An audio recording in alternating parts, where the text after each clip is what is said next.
നമസ്തേ. സായം സന്ധ്യയിലേക്ക് എല്ലാവർക്കും സുസ്വാഗതം. ഞാൻ ശാന്ത ഉണ്ണികൃഷ്ണൻ. മൂകം കരോതി വാചാലം പങ്കും ലംഘ്യതേ ഗിരിം യൽ കൃപാതമഹം വന്ദേ പരമാനന്ദമാധവം.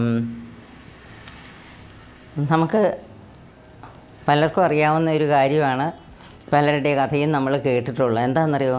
നമ്മളെ ആരെങ്കിലും അവഗണിച്ചാൽ നമ്മൾ എന്ത് ചെയ്യും? ചുമ്മാതെ ഉള്ളവരെ അവഗണിക്കുന്നല്ല, റോഡിൽ കൂടെ പോകുന്നവർ നമ്മൾ മിണ്ടിയില്ല, ഇല്ലെങ്കിൽ നേരെ നോക്കില്ല എന്ന് വെച്ചാൽ നമുക്കൊന്നുമില്ല. പക്ഷേ നമ്മളതുപോലെ സ്നേഹിക്കുകയും നമ്മളില്ലാതെ അവരില്ലെന്നും അവരില്ലാതെ നമ്മളില്ലെന്നും ഒക്കെ വേദനിച്ച് എന്തൊക്കെ വിചാരിച്ച് ജീവിക്കുന്ന ഒരാൾ ആരും നമ്മളെ അവഗണിക്കുക, ഇല്ലെങ്കിൽ നമുക്കൊരു വിലയും തരുന്നില്ല എന്നുള്ള ആ ഒരു സന്ദർഭം വന്നു കഴിഞ്ഞാൽ നമുക്ക് എന്ത് ചെയ്യാൻ പറ്റും? നമ്മളെന്താണ് ചെയ്യേണ്ടത്? ഇങ്ങനെ നമ്മളെ അവഗണിക്കുന്നവർ ആരുമാകാം.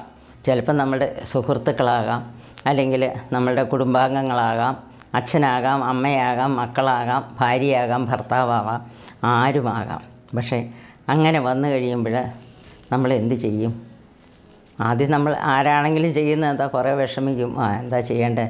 പക്ഷേ നമ്മൾ ആ സന്ദർഭത്തിൽ ചെയ്യേണ്ടത് എന്താണെന്ന് നമ്മൾ ഒന്ന് ചിന്തിക്കണം. കാരണം നമ്മളെ വേണ്ടാന്ന് വയ്ക്കുന്ന ഒരാളുടെ, അതായത് നമുക്കൊരു വിലയും തരില്ല, നിങ്ങളില്ലെങ്കിലും എനിക്കൊരു പ്രശ്നവും ഇല്ല. ഇന്നലെ വരെ നമ്മൾ വിചാരിച്ചുകൊണ്ടിരുന്നത് എന്താ, ഞാനില്ലെങ്കിൽ അദ്ദേഹം അല്ലെങ്കിൽ അവർ ജീവിക്കില്ല എന്നവരെ അത്രയും ഇമോഷണലായിട്ട് അറ്റാച്ച്മെൻ്റ് ഉണ്ട് ഒരാളായിരുന്നു. അങ്ങനെയുള്ള ഒരു ചിന്താഗതി ആകുമ്പോഴുണ്ടല്ലോ,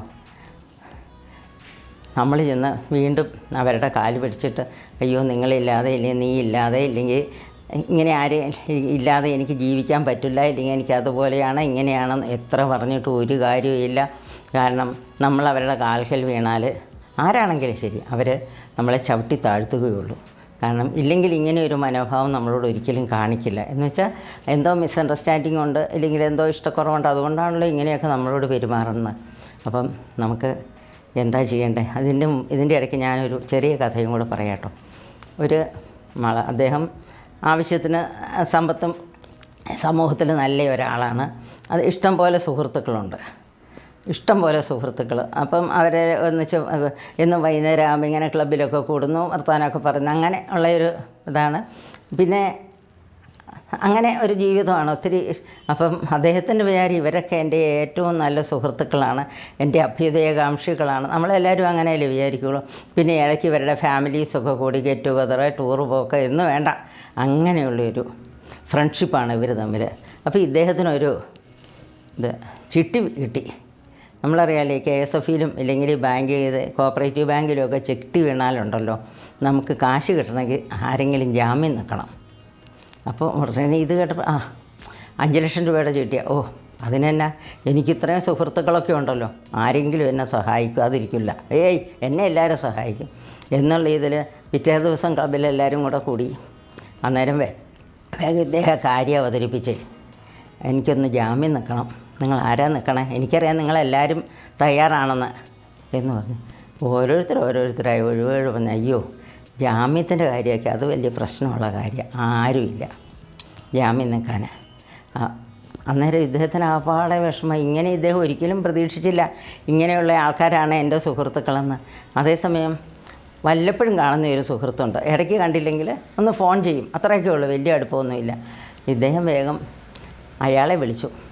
പ്രതീക്ഷയൊന്നുമില്ല, എന്നാലും ഒന്ന് ചോദിച്ചു നോക്കാമെന്ന് വിളിച്ചിങ്ങനെ കാര്യം. അതിനിപ്പോൾ എന്താ പ്രശ്നം, ഞാൻ ഒപ്പിട്ട് തരാം, എനിക്ക് ഒരു പ്രശ്നവുമില്ല എന്ന് പറഞ്ഞു. ഒന്ന് ആലോചിച്ച് നോക്കാം. അപ്പോൾ ശരിക്കുള്ള സുഹൃത്താരാ?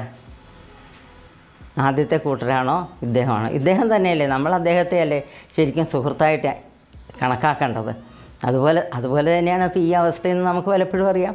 കാരണം നമ്മളോട് സ്നേഹം കാണിക്കുകയൊക്കെ ചെയ്യുന്നുണ്ടെങ്കിലും മനസ്സിൽ അത്രയും ഒരു സ്നേഹമില്ലല്ലോ, അതുകൊണ്ടാണല്ലോ ഇങ്ങനെ പെരുമാറുന്നത്. അപ്പോൾ ഇങ്ങനെ വരുമ്പോൾ നമ്മൾ ഇവരുടെ മുൻപിൽ കെഞ്ചാനോ ഇല്ലെങ്കിൽ ഇവരോട് സ്നേഹം കാണിക്കാനോ ഒന്നും പോയിട്ട് നമുക്കൊന്നുമില്ല.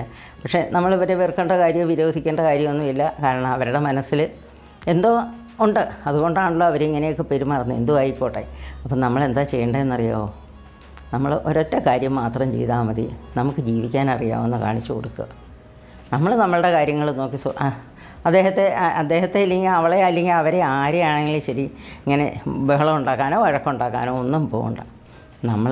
നമ്മളുടെ ഇതിൽ തന്നെ ജീവിച്ചു കഴിഞ്ഞാലുണ്ടല്ലോ ഒരു 90% പേരും ഈ നമ്മളോട് വിട്ടു നിന്നവരുണ്ടല്ലോ അവർക്ക് തോന്നും ഇത് ശരിയല്ലല്ലോ, തിരിച്ച് വന്നോട്ടെ ഇല്ലേ, അതിനാർക്കാ പ്രശ്നം.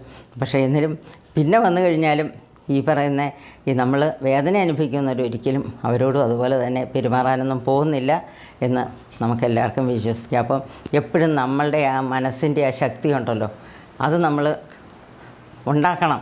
അതിനാണ് നമുക്ക് ഈ പ്രാർത്ഥനയും പിന്നെ പൂജയും ധ്യാനവും ഇതൊക്കെ വന്നു കഴിഞ്ഞാൽ, അല്ലാത്തവരൊക്കെയാണെങ്കിൽ നമുക്കിതൊന്നും പിടിച്ചു വെക്കാനൊന്നും പറ്റില്ല. പക്ഷേ ഈ വക കാര്യങ്ങളൊക്കെ, കാരണം നമ്മളെന്തിനാ മറ്റുള്ളവരെ നോക്കുന്നത്? നമ്മുടെ ഭഗവാൻ കൂടെ ഉണ്ടെങ്കിൽ നമ്മളൊന്നും നോക്കണ്ട. കാരണം നമ്മൾ വന്നപ്പോൾ നമ്മൾ ഒറ്റയ്ക്കാണ് വന്നതില്ലേ, തിരിച്ചു പോകുമ്പോഴും ഒറ്റയ്ക്കാണ് പോകുന്നത്. പിന്നെ നമ്മൾ കൂടെ കൊണ്ടുപോകുന്ന എന്തെങ്കിലും നമുക്ക് കൂടെ കൊണ്ടുപോകാൻ പറ്റും? ഒന്നുമില്ല.